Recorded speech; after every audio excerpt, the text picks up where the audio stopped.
Lalu bagaimana supaya permohonan ini dikabulkan? Apa yang ditambah? Ibadahnya ditambah, sedekahnya ditambah, gitu. Jadi bukan cuma hajatnya yang nambah, tapi ibadah dan sedekahnya juga harus mantesin. Jangan begini, sedekahnya recehan, sedekah subuh nih, masukinnya recehan tuh, kencring, doanya sampai siang. Panjang, lebar, dan banyak sekali. Tepuk tangan dong. Ini namanya pencerahan nyindir. Bisa nggak mantes-mantesin? Sampai beliau tuh bilang ke saya, Bu, kalau hajat lu receh, lu nggak usah sedekah. Karena jujur dulu yang paling saya takutin sedekah, Pak. Karena itu kalau udah diajarkan sedekah, udah uang apapun akan kita sedekahin kalau sudah terdoktrin seperti itu. Bahkan sebagian keluarga saya bilang, lu ketipu ya, terhipnotis ya, apapun dikasihin Pak Haji. Saya udah biarin lah, pokoknya kalau udah terkabul juga kelihatan, kan gitu. Dan alhamdulillah Pak, Bu, jadi saat ini ya keluarga saya sudah mendukung semuanya gitu, sudah bisa, oh iya ternyata sedekah itu luar biasa hasilnya. Itu emang di awal. Assalamualaikum warahmatullahi wabarakatuh. Selamat datang di Ruang Testimoni, tempatnya testimoni orang-orang sukses pastinya. Dan tidak banyak basa-basi lagi, mari kita simak video berikut ini.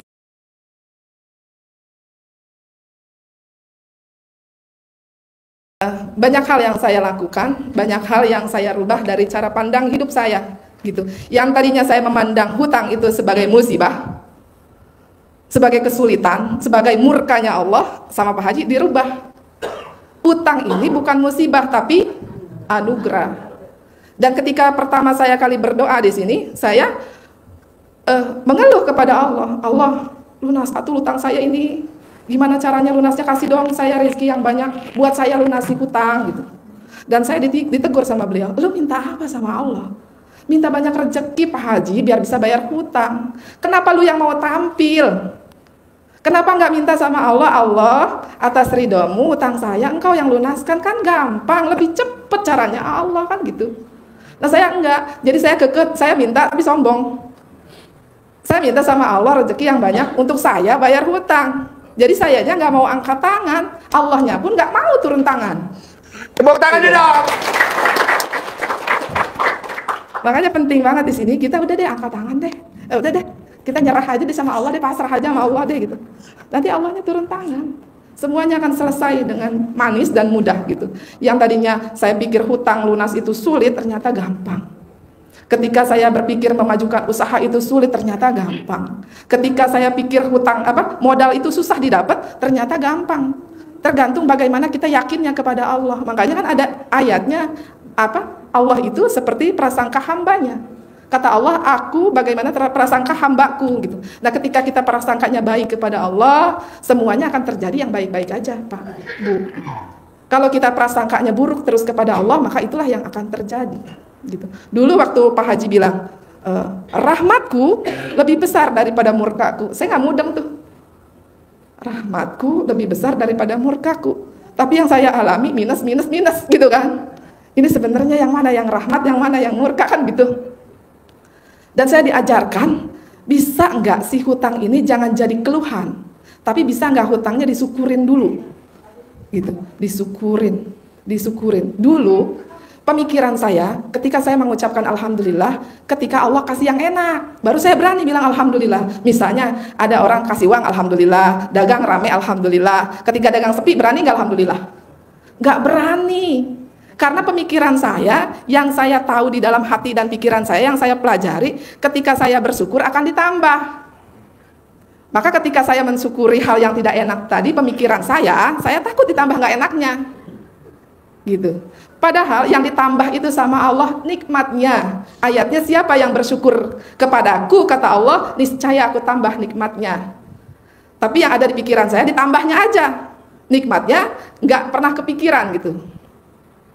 Jadi ketika hutang saya besar, saya takut tuh bilang Alhamdulillah Allah hutang saya besar, takut tertambah besar lagi. Gitu, itu pemikiran saya dulu. Tapi sama beliau dijabarkan bahwa kalau bersyukur itu yang ditambah nikmatnya, bukan ketidakenakannya gitu. Nah, mulai saat itu apapun yang terjadi, yang saya ucap Alhamdulillah. Kesandung Alhamdulillah, cucian baru jemur masih basah ngegubrak Alhamdulillah. gitu kan. Dagang, oh masih sepi, alhamdulillah. Dagang belum nyampe target, alhamdulillah. Jadi semuanya disyukuri. Karena saya yakin kalau kita bersyukur maka akan ditambah nikmatnya. Gitu. Mulai saat itu saya baru mengerti, oh kenapa kita harus banyak bersyukur dalam doa kita. Sampai-sampai di suatu ketika hajat saya sudah mulai terkabul, mungkin hutang ada beberapa, tinggal beberapa juta aja, belum sudah yang besar-besar sudah mulai lunas gitu kan. Nah saya minta waktu itu hamil, minta keturunan yang keempat, karena beliau kekeh mau 4 anak gitu. Dan saya bilang gini, Pak, udah leh, saya bilang terima, dan udah terima aja. Allah tuh nggak ngasih kita karena kita udah punya 3 anak perempuan 2, laki-laki 1 gitu kan. Udah laki ada, perempuan ada, udah itu aja gitu. Dan suami saya bilang, nggak bisa, kata Pak Haji, setiap permohonan pasti dikabulkan. Lalu bagaimana supaya permohonan ini dikabulkan? Apa yang ditambah? Ibadahnya ditambah, sedekahnya ditambah gitu. Jadi bukan cuma hajatnya yang nambah, tapi ibadah dan sedekahnya juga harus mantesin. Jangan begini, sedekahnya recehan, sedekah subuh nih, masukinnya recehan tuh, kencering, doanya sampai siang. Panjang, lebar, dan banyak sekali. Tepuk tangan dong. Ini namanya pencerahan nyindir. Bisa nggak mantes-mantesin? Sampai beliau tuh bilang ke saya, Bu, kalau hajat lu receh, lu nggak usah sedekah. Karena jujur dulu yang paling saya takutin sedekah, Pak. Karena itu kalau udah diajarkan sedekah, udah uang apapun akan kita sedekahin kalau sudah terdoktrin seperti itu. Bahkan sebagian keluarga saya bilang, lu ketipu ya, terhipnotis ya, apapun dikasihin Pak Haji. Saya udah biarin lah, pokoknya kalau udah terkabul juga kelihatan, kan gitu. Dan alhamdulillah Pak, Bu, jadi saat ini ya keluarga saya sudah mendukung semuanya gitu, sudah bisa, oh iya ternyata sedekah itu luar biasa hasilnya. Gitu. Emang di awal kita ngeri, yang ada hajat tinggi, kemauan gede, sedekah nggak berani. Ibadah juga begitu, Pak Haji takut capek, takut ngantuk, takut lelah, banyak banget yang ditakutin. Coba yang sama tunjuk tangan dapat 10 miliar, tepuk tangan dong. Sedekahnya recehan tapi hajatnya mungkin di awal beliau akan bilang, ayo Bu, minta Allah maha kaya, minta. Tapi nanti kelas berikutnya saya akan dipaksa pantesin dong. Gitu. Dan ketika misalnya nih saya menghajatkan 1 bidang tanah, ya udah Bu, sedekahnya sekian yatim. Gitu. Bawa tuh yatim sekian gitu. Lalu nanti saya ini belum terkabul, sudah punya lagi hajat baru. Mau yang itu juga Pak Haji, tambah lagi sedekahnya. Gitu. Jadi sedekah tuh nggak stuck di situ aja. Makanya ketika sedekah kita kecil, udah ada mintanya kecil-kecil dulu aja, biar cepet maksud saya. Kan begitu yang kecil ini terkabul, kita semangat tuh. Wah ini terkabul nih, berarti kalau dikeluarin lagi lebih gede, yang gede terkabul gitu. Ini enggak 50.000, hajatnya kaya raya tajir melintir. Kaya raya enggak, yang ada alat kelaminnya melintir. Iya. Jadi banyak banget saya bilang, Pak, Bu, jangan takut kalau hajat kita terlalu rendah, lalu sedekah kita besar, jangan takut. Karena ketika kita berdoa 1, pasti Allah kabulkannya 2, 3, 4, 5, dan 6, 7, 8, 9, 10, bahkan tidak tidak pernah kita bayangkan. Tepuk tangan dulu dong. Saya sering banget minta sama Allah 1, karena diajarkan begitu Bu, jangan terlalu banyak minta. Udah banyakin ibadah, banyakin sedekah. Minta jangan banyak-banyak, banyakin syukurnya kan begitu. Lalu saya praktekkan itu.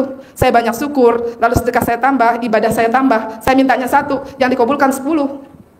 Enak nggak Bu? Tanpa kita mikir, tanpa kita minta, Allah kasih gitu. Kenapa? Karena udah mantesin.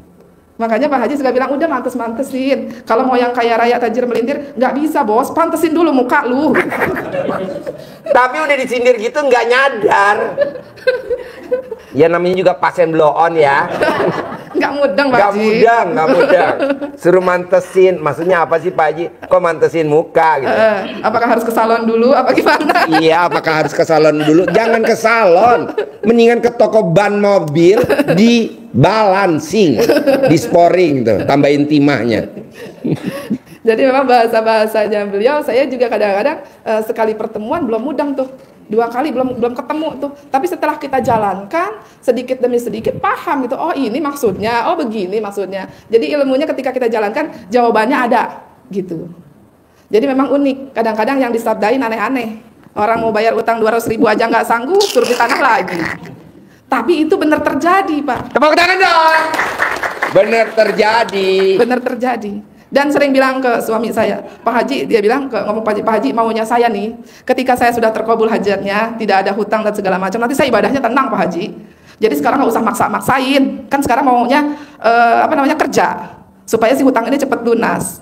Gitu. Maunya saya ibadahnya nanti aja ketika udah lunas hutang, udah nggak terlalu dikejar-kejar, kan udah enak tuh tenang gitu kan. Baru bisa ibadah dengan tenang, kata suami saya. Kata beliau, nggak bisa Ron. Nanti lu kalau utang lu udah lunas, usaha lu udah maju, lu nggak bakalan sempet kesini.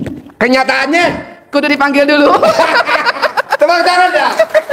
Ini kita panggil Pak khusus. Jadi kalau Bapak dan Ibu kita rencananya 3 malam kemarin, malam ini sama besok malam khusus untuk Pak Roni dan Bu Roni yang alhamdulillah per hari 600 juta, putrinya yang masih muda banget udah 150 juta per hari.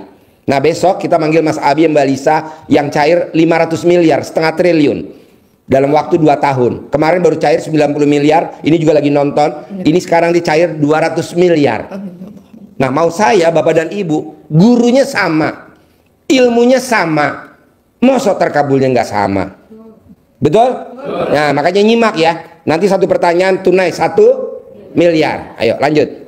Bahkan dulu sering kejadian kemalingan ya Pak. Jadi setiap kemalingan dulu pertama kali saya manggil anak-anak yatim ke rumah tuh cuma 30 orang anak. Terus ketemu lagi Pak Haji kemalingan. Jadi dia tuh Pak Haji tuh kalau ngelihat muka saya udah tahu apa yang mau saya tanyain. Kenapa? Lu mau nanya kenapa udah sedekah masih kemalingan? Iya maksudnya mau nanya itu tapi saya takut. Dia bilang, ya udah Bu, kemalingan itu namanya sedekah paksa. Kalau lu nggak mau disedekahnya dipaksa, bisa nggak lu sedekahnya sukarela? Jadi rumah lu sekarang muatnya berapa anak, gua kirim ke lu, gua tambahin ya. Jadi Bu kemalingan bukan ditambahin modal sama beliau, ditambahin sedekah, suruh sedekah, tambah sedekahnya. Logikanya harusnya, ini gua modalin. Itu enggak, kami malah dikuras, tambah lagi ya, yatimnya ya. Iya Pak Haji, ya. Jadi berapa? Jadi sekarang berapa jadi? Sekarang 99 anak yatim. Tadinya 30. Harusnya dikurangin ya atau saya kasih modal ya. Ini malah saya tambahin anak yatim. Udahlah kasihan lah ya, lagi kemalingan dan libur aja dulu ngajinya. Ngajinya gitu. Libur. Malah saya tambahin anaknya 99 anak yatim. Malah ditambah Pak. Tapi alhamdulillah ketika anak yatim sudah pas gitu kan, itu alhamdulillah nggak pernah ada lagi yang hilang, nggak pernah ada lagi. Jangan pun dulu ya Pak, jangan pun hal-hal yang berharga, banner yang di depan toko itu kalau pagi suka habis hilang. Tapi sekarang alhamdulillah, padahal dulu ada satpam. Sekarang nggak ada satpam, alhamdulillah satpamnya langsung. Ya dari Allah gitu. Tepuk tangan dong. Harapan saya, semoga siapa saja yang telah menonton video ini jadi terinspirasi, dan saya doakan semoga semua hajat Bapak Ibu semuanya bisa cepat terkabul, dan saya doakan Ibu Bapak semuanya bisa secepatnya datang ke RDIY dan bertemu dengan Pak Haji dan anak-anak yatim tentunya. Amin amin ya rabbal alamin. Assalamualaikum warahmatullahi wabarakatuh.